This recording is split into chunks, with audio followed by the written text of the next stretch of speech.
മുംബൈ ദർപ്പൺ ചാനലിലേക്ക് എല്ലാവരെയും ഒരിക്കൽ കൂടി സ്വാഗതം ചെയ്യുന്നു. നിങ്ങൾ ഈ ചാനൽ ഇതുവരെ സബ്സ്ക്രൈബ് ചെയ്തിട്ടില്ലെങ്കിൽ സബ്സ്ക്രൈബ് ചെയ്യുവാൻ അഭ്യർത്ഥിക്കുന്നു. ഒപ്പം അടുത്തുള്ള ബെല്ലൈക്കണും ക്ലിക്ക് ചെയ്യുക. അപ്പോഴെൻ്റെ പുതിയ വീഡിയോയുടെ നോട്ടിഫിക്കേഷൻസ് നിങ്ങൾക്ക് ലഭിക്കുന്നതായിരിക്കും.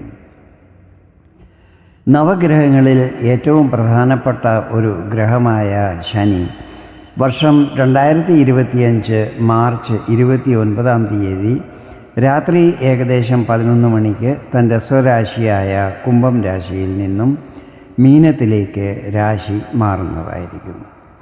ശനിയുടെ ഈ രാശിമാറ്റം എല്ലാ 12 രാശിക്കാരെയും പ്രതികൂലമായോ അനുകൂലമായോ ഒക്കെ ബാധിക്കുന്നതായിരിക്കും. ശനി ഏറ്റവും സ്ലോയിൽ സഞ്ചരിക്കുന്ന ഗ്രഹമാണ്. ഒരു രാശിയിൽ ശനി ഏകദേശം 2.5 വർഷത്തോളം നിൽക്കുന്നതായിരിക്കും.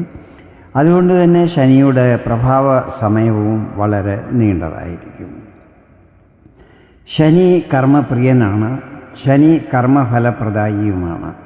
നമ്മൾ ചെയ്യുന്ന ഓരോ കർമ്മത്തിൻ്റെയും ഫലങ്ങൾ അത് ശുഭമായാലും അശുഭമായാലും ഈ ജന്മത്ത് ചെയ്തതായാലും മുജ്ജന്മത്ത് ചെയ്തതായാലും ശനി നമ്മൾക്ക് അതിൻ്റെ ഫലങ്ങൾ നൽകുന്നതായിരിക്കും.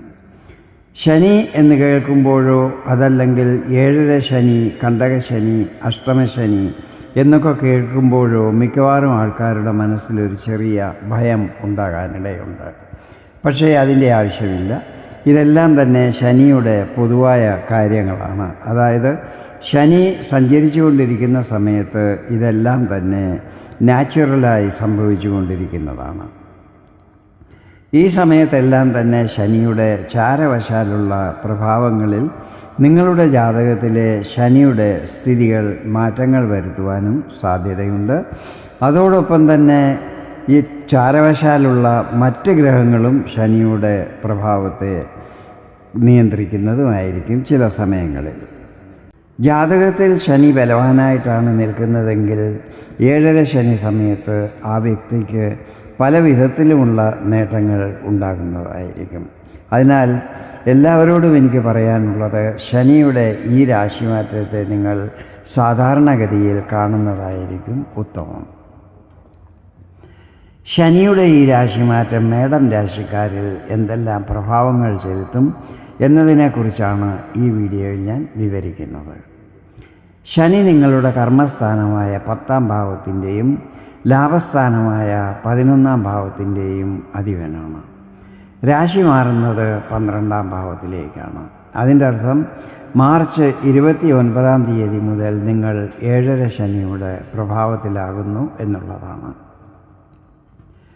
കർമ്മസ്ഥാനാധിപൻ 12ൽ പ്രവേശിക്കുമ്പോൾ സാധാരണയിലും അല്പം കൂടുതൽ പരിശ്രമം ചെയ്യേണ്ടി വരും. വിദേശവുമായി ബന്ധപ്പെട്ട കാര്യങ്ങളിൽ പുരോഗതികൾ ഉണ്ടായിക്കൊണ്ടിരിക്കും. മൾട്ടിനാഷണൽ കമ്പനികളിൽ ജോലി ചെയ്യുന്നവർക്കും അതുപോലെ വിദേശത്ത് ജോലി ചെയ്യുന്നവർക്കും പല അനുകൂല പരിവർത്തനങ്ങളും ഈ സമയത്ത് ഉണ്ടാകാനുള്ള സാധ്യതകളുണ്ട്. യാത്രകളും മറ്റും കൂടുതൽ ചെയ്യേണ്ടി വരും. ഇത് ബിസിനസ് സംബന്ധമായോ കരിയർ സംബന്ധമായോ ഒക്കെ ആകാം. ചിലർക്ക് ഈ സമയത്ത് സ്ഥല പരിവർത്തനവും ഉണ്ടാകുവാൻ സാധ്യതയുണ്ട്.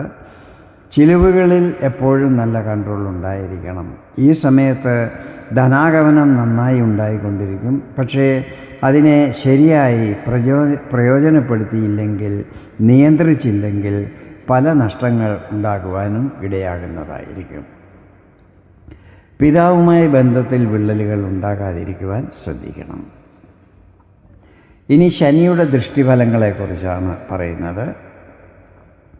ശനി സാധാരണയായി നിൽക്കുന്ന സ്ഥലത്തിൻ്റെ ശുഭഫലങ്ങളാണ് നൽകുന്നതെങ്കിൽ ദൃഷ്ടി പതിക്കുന്ന സ്ഥലത്തിൻ്റെ കൂടുതലും അശുഭഫലങ്ങളായിരിക്കും നൽകുന്നത്. ഇവിടെ ശനിയുടെ 3ാം ദൃഷ്ടി പതിക്കുന്നത് നിങ്ങളുടെ 2ാം ഭാവത്തിലാണ്. ഇത് നിങ്ങളുടെ വാണിയുമായി ബന്ധപ്പെട്ടിട്ടുള്ള സ്ഥലമാണ്. ഈ സമയത്ത് നിങ്ങൾ നിങ്ങളുടെ സംസാരത്തിലും പെരുമാറ്റത്തിലും സൗമ്യത പുലർത്തേണ്ടത് ആവശ്യമായിരിക്കും. അല്ലാത്ത പക്ഷം മറ്റുള്ളവരുമായി ബന്ധത്തിൽ വിള്ളലുകൾ വരാൻ ഇടയാകുന്നതും അത് പിന്നീട് നഷ്ടങ്ങൾ വരാനിടയാക്കുന്നതുമായിരിക്കും.